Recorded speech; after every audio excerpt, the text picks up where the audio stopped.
Market में existing copy मौजूद है which has proven to deliver results. अब आपके कॉम्पिटिटर की हो, वो पुराने किसी कॉपीराइटर की लिखी हुई हो, तो उस कॉपी को आप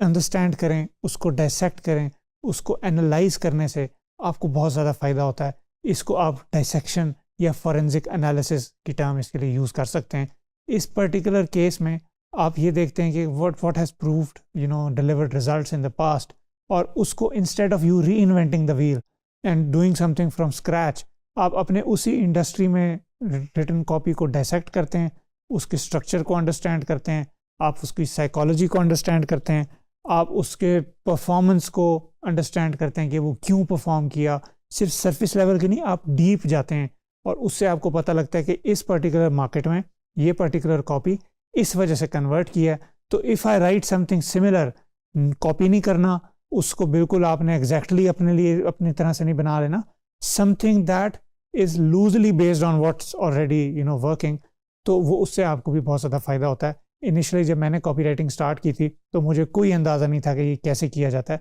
तो मैं क्या किया करता था कि अच्छी कॉपी जो भी ऑनलाइन मौजूद है relevant to what I was writing, वो मैं लिया करता था और उसको डायसेक्ट करता था, उसको समझता था, फिर उसको साइड पे करके अपनी तरह से लिखता था, क्योंकि मेरे जहन में फ्रेश आइडियाज़ मौजूद होते थे।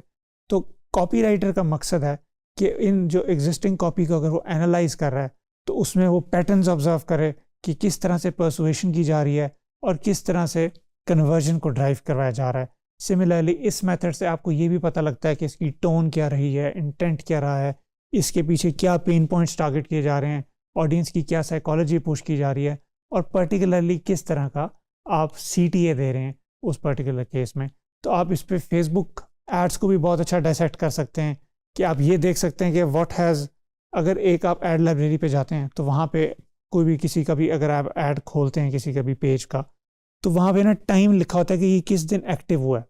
तो जितना आप नीचे स्क्रॉल करेंगे उतना पुराना ऐड उस ब्रांड की तरफ जाएगा। अगर वो लाइव है इसका मतलब है that add is giving them results, और उसकी बेस पे आप ये कंक्लूड कर सकते हैं कि this is a good add, और फिर आप उसको डायसेक्ट कर सकते हैं। तो यू कंबाइन, आप उसमें पूरा एक ओवरआर्चिंग अंडरस्टैंडिंग डेवलप करेंगे कि उसमें विजुअल एस्पेक्ट्स क्या अच्छे गए,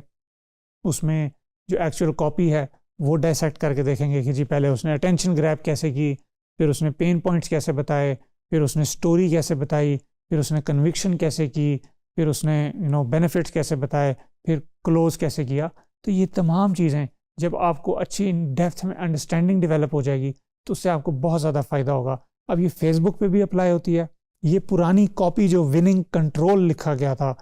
पुराने जो कंट्रोल से मुराद कंट्रोल की मैं आपको टर्म एक्सप्लेन करता चलूँ कि जब एक पीस ऑफ कॉपी लिखी जाती है उसके ऊपर एड्स चलाए जाते हैं और या उसको मार्केट में पुश किया जाता है, तो उसके ऊपर अगर कन्वर्जन आपको आ जाती है कुछ ना कुछ, तो और वो एक स्टैंडर्ड सेट हो जाता है कि जी ये जो कॉपी है इसने परफॉर्म किया हमारे लिए, ये तो परफॉर्म करेगी, तो उसको कहा जाता है कंट्रोल। वो कंट्रोल बन जाता है। तो आप इस तरह के जो विनिंग कंट्रोल्स हैं जो ऑनलाइन आपको वेबसाइट्स पे मिल जाएंगे, swiped.co पे बहुत सारे कंट्रोल्स मौजूद हैं, और किसी भी ब्रांड की जो पुरानी कॉपी काफ़ी अच्छे से वो यूज़ कर रहे हैं वो भी उनके लिए कंट्रोल हुआ करता है। तो वो कंट्रोल एक फिक्स्ड अमाउंट ऑफ कन्वर्जन्स ला ही रहा होता है। और एज अ कॉपी राइटर अगर आप किसी का कंट्रोल बीट कर दें, यानी आप उसकी कॉपी देखें और उससे अच्छी कॉपी क्लाइंट को जमा करें, क्लाइंट से कहें दोनों को टेस्ट करो आपस में, देखो कौन सी कन्वर्ट ज़्यादा करती है, तो अगर आपकी कॉपी जीत जाती है तो इसको कहा जाता है ये वन, वो कंट्रोल आपका जीत गया, आप उसके कंट्रोल को हरा चुके हैं। तो ये बहुत अच्छी इंपैक्टफुल बात होती है। और ये भी आप उसको डायसेक्ट करके आप देख सकते हैं इसमें क्या चीज़ें मिसिंग थी। ये तब तक आप नहीं करेंगे जब तक आप डायसेक्ट नहीं करेंगे। इसकी अंडरस्टैंडिंग यूँ डेवलप करें कि अगर if you fly from Karachi to Lahore on a plane, तो आपको रास्ते याद नहीं होंगे कराची के या लाहौर के,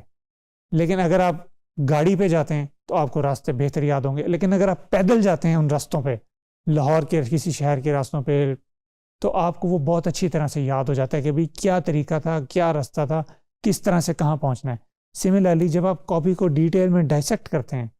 उसको फॉरेंसिक एनालिसिस करते हैं, उसकी हेडलाइन को ऑडिट करते हैं, उसकी ऑडियंस को अंडरस्टैंड करते हैं, साइकोलॉजिकल ट्रिगर्स जो उसमें यूज़ किए गए हैं वो समझते हैं, उसका CTA समझते हैं, कन्वर्जन का रास्ता समझते हैं, तो आपको अंदाज़ा होता है कि किस तरह से ये कॉपी ने फ़्लो किया और मैं इसको एमुलेट कैसे कर सकता हूँ, लिखने में ये चीज़ जहन में रखिएगा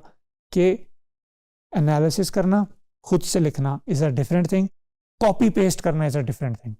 आप कॉपी पेस्ट करें और ये कहें कि मैं तो इंस्पिरेशन ले रहा था, that is not a good thing to do. ये बहुत अनएथिकल होता है। अनफॉर्चुनेटली पाकिस्तान में, बल्कि पूरी दुनिया में लोग ये कर जाया करते हैं, और ये बड़ा ही आपकी अच्छी मोरल स्टैंडिंग इससे प्रेजेंट नहीं होती। तो ये अपनी एग्जिस्टिंग कॉपी को देखिए, उसको डायसेक्ट करें, विनिंग कॉपी को ढूंढें, उसको डायसेक्ट करें और उसको फ्रेमवर्क का, उसका फॉरेंसिक एनालिसिस करें, फ्रेमवर्क को समझें, आपको बहुत फ़ायदा होगा। See you in the next video.